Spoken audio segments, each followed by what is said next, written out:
The number one most important section in the daily newspaper, time after time, was voted to be the astrological forecast section. Believe it or not. Astrology. We have a great honor this hour to spend some time with one of the truly legendary astrologers of all time, Noel Tyl, T-Y-L. He's an extraordinary man. He is described as an American humanistic astrologer, and also he has written, of course, many, many books, as you might expect, on the subject. In the 1960s and 70s, he was a bass baritone opera singer, especially noted for his Wagnerian opera roles, and that's some singing, folks. Talk about being able to project. If you were to do a YouTube search for Noel Tyl, you'll find a wealth of videos up there, a many-part series entitled What Astrology Can and Cannot Do. Very interesting. He is looked up to and studied by people the world over, and he was on this program a long time ago, and he's back tonight. Welcome back, my friend, and thank you for being here. Holy smokes. I feel like I'm walking on water. Oh, no. That was a beautiful introduction. Thank you very much. Oh, you're welcome. Run off the top of my head, as they say. It's very easy to speak the truth, and well, that's sweet of you. I really appreciate it, Jeff. I really do indeed. Well, it's good to have you back on. I've got to just spend a moment reminding people that astrology is still extremely important to people today. Well, yeah, I mean, I've written 35 books on it. 35, wow. And people are still extremely interested in what has become sophisticated, introspective, happy, feeling fulfilled work. No, that's what it is. It's not fatalism. Mm-hmm. It's not sitting back and saying, oh, God, this is going to happen to me tomorrow. That isn't it. But the modern branch of astrology is humanistic. It works with the human being, and it gives ways to build and fulfill yourself, And that's what's still very important in our world. That's wonderful, because if people are lacking in anything now, beside grace and morals, it's the ability to really dial in a self-fulfilling, constructive lifestyle. They get lost. You said it better than I did. Why don't you write a book? No time. But seriously, I think this is very important. You're right. I used to look at astrology, when I looked at it at all, as the old joke goes, as more or less a weather forecast. Tell me how, Noel, free will and the idea of a general impetus might compare in your world. Oh, you're asking a huge question. Let me give you a short answer, sure, but a deep answer. And the short, deep answer is that we are born to fulfill needs. I need to be appreciated, and that truly. And that is what's really going to drive my life. North Korea was born with measurements that said they need to have their opinions respected. Wow. Can you feel that? Whoa. Wow. That's a very heavy statement. The idea of a country, see, now you caught a lot of people flat-footed there. The idea of a country, an identity, a consciousness, if you will, even though it is geopolitical. Yeah, exactly. I mean, we know at precisely what time certain countries were born. Yeah. China, for example, and Israel, for example, and even France. But many times, many countries are born without us really having a grip on it. Yeah. And it becomes a lifetime of research and checking and what have you. And now, of course, North Korea is on everybody's mind. This is very interesting. They would then, and by extension, obviously have an insecurity, and who can blame them? In the Korean War, 20% of their entire population was killed, annihilated.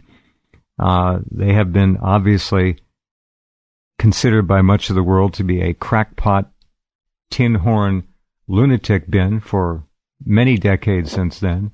They want respect, as you've said, and damn it, it looks like they're going to maybe do something to try to get it. I'm not suggesting a nuclear war here necessarily, but there are a lot of things short of that that they can do to cause people to take notice. When we zero in on this, Jeff, to the best of our ability, we think we have the birth time. Mm-hmm. I mean, 5:27 p.m., in Pyongyang and September 9th, 1948. And pretty close. Okay, that kind of stuff. Mm-hmm. But if we really get into it and look at it now, we see that they are making a tremendous effort to be recognized. Mm-hmm. They're employing a sense of noble deception, if you will.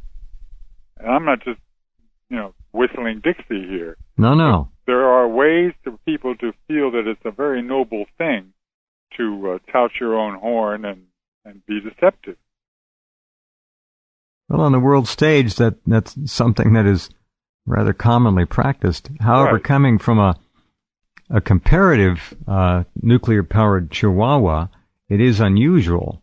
I mean, here's this behemoth, China, at its back door, perhaps pulling some of its strings, if not most of them, being opposed by the other behemoth across the Pacific, which has sent its second destroyer off Korean waters in a very provocative move. We've got a situation here that is really, I guess it's kind of interesting. It makes for good TV news, as they say. Well, I feel, if I can just jump on this. Oh, yeah. I feel very, very much that this is all bluster. It's showbiz in a way. Well, yes, and I mean, we have to bring up the great ambassador from the Chicago Bulls that was over there.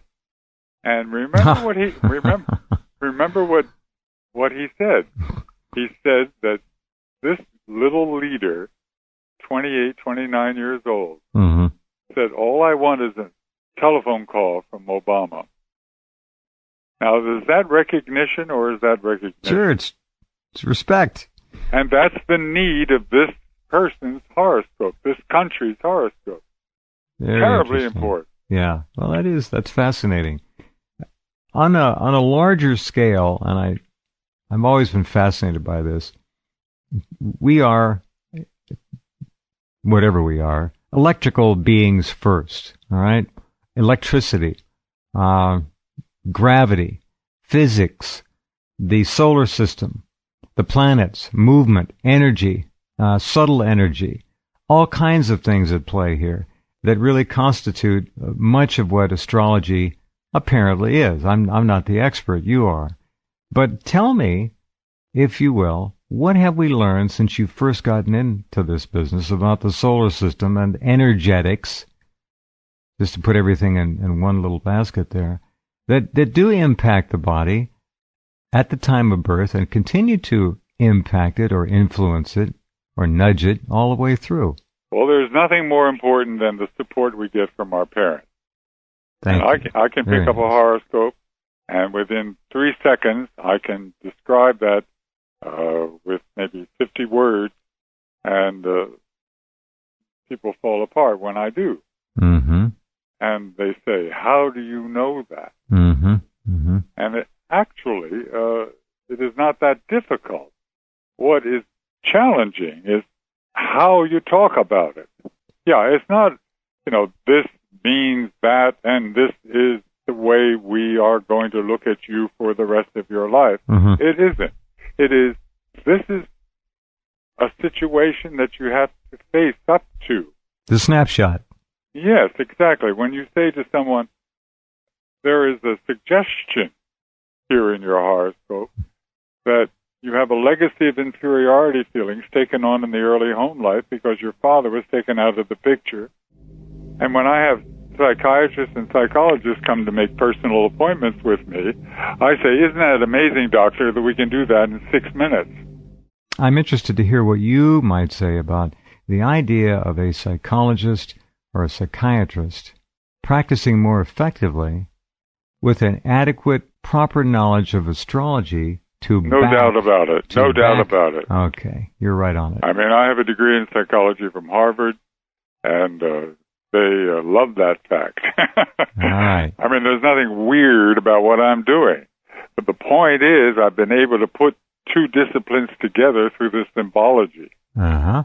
And the symbology that is shared from astrology to psychology is simply gigantically beautiful. Right. It really and truly is.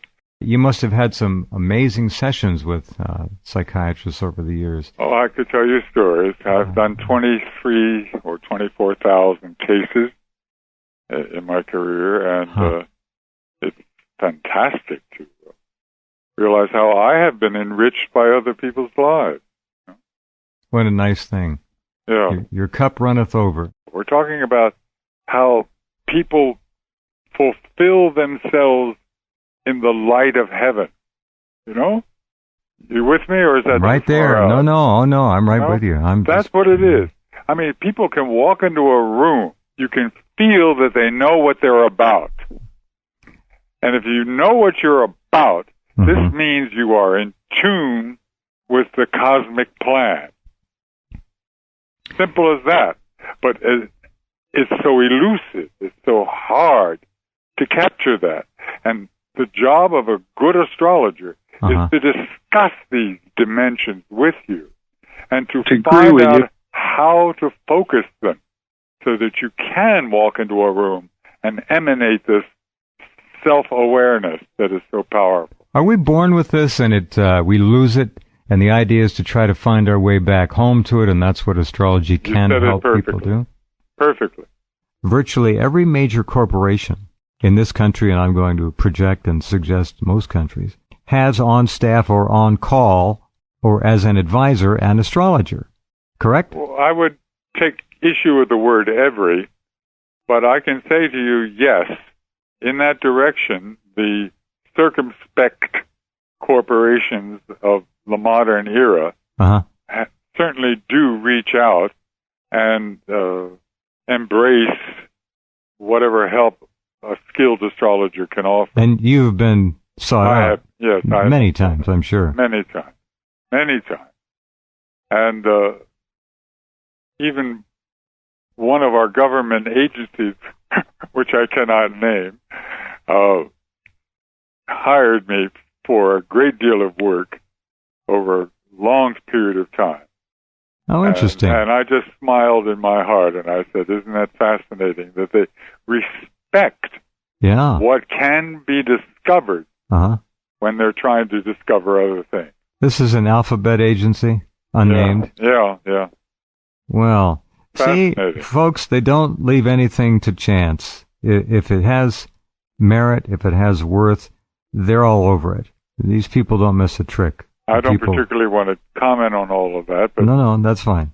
But I spent a long time interesting. Fulfilling their contracts. Oh, well, most interesting. And I can tell also in your audience, I'm on fire here. I'm just loving it. Go ahead. That if they're 28 or 29 years old, they are probably being pushed to change the direction and level of their life right now. And to deny it is sad. Well, it would set up conflict, too, would it not? You're pushing against a tremendous inertia. Exactly. And what I'm saying is not generality in the sense that it's frivolous. It is generality that is so specifically proved and reliable that I can say it with power. Are we as a nation, do we have a good birth time and date to work from? I would say yes, but there are people whom I respect who quibble with this.